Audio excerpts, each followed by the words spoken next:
Hai, kembali bersama saya Mindiarto Djugo Raharjo. Kita akan kembali mengupas seputar penjualan juga yang kali ini berkaitan dengan negotiation skill di dalam bisnis, ya.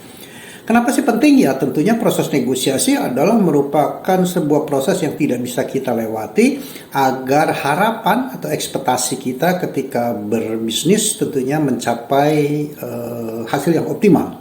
Ya, nah negosiasi bisnis. Nah, untuk memahami bagaimana negotiation bisnis itu ada beberapa indikator yang perlu kita pahami sekali. Yang disebut dengan pertama adalah kita harus memiliki yang disebut buying list.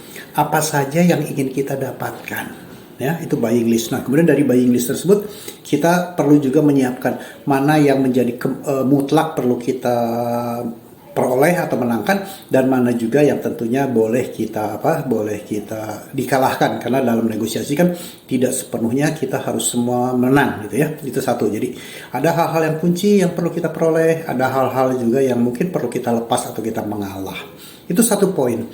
Kedua, orientasinya adalah pasti kita ingin selalu win-win attitude, ya, artinya jangan menang sendiri lah. Hal yang ketiga yang perlu dipelajari juga di dalam negotiation bisnis itu, selain ada buying list, kita harus punya juga yang disebut aim high dan bottom line. Aim high itu adalah harapan-harapan ekspektasi yang tertinggi. Bottom line adalah garis bawah. Jadi begitu lewat dari garis bawah, sorry kita nggak bisa lanjutkan. Tapi begitu aim high adalah memang mendapatkan yang terbaik. Nah, biasanya kondisi aim high dan bottom line itu akan berbalik dengan pihak lawan, ya, dengan pihak orang lain. Kenapa? Kalau kita contohnya ingin menjual harga semahal-mahalnya, pihak lawan kan ingin membeli semurah-murahnya.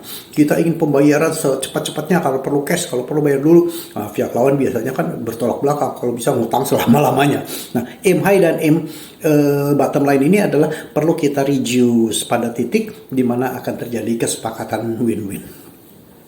Dan ketiga yang disebut dengan win-win kaitan dengan bottom line, buying list tadi, bahwa kalau kita punya 10 agenda atau 8 agenda, bukan berarti kalau 8 agenda kita harus menang 4, sana menang 4, harus mengalah 4 gitu ya, enggak.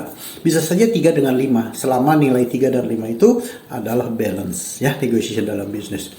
Dan hal lain yang perlu difahami juga di dalam negotiation itu adalah kita bisa menentukan the power of negotiation. Dengan siapa kita bernegosiasi, dalam suasana seperti apa, lokasinya seperti apa, kemudian informasi apa yang kita miliki, serta bargaining power kita seperti apa. Itulah beberapa hal yang perlu kita pelajari bagaimana agar negotiation itu bisa berjalan dengan baik. Salam penjualan.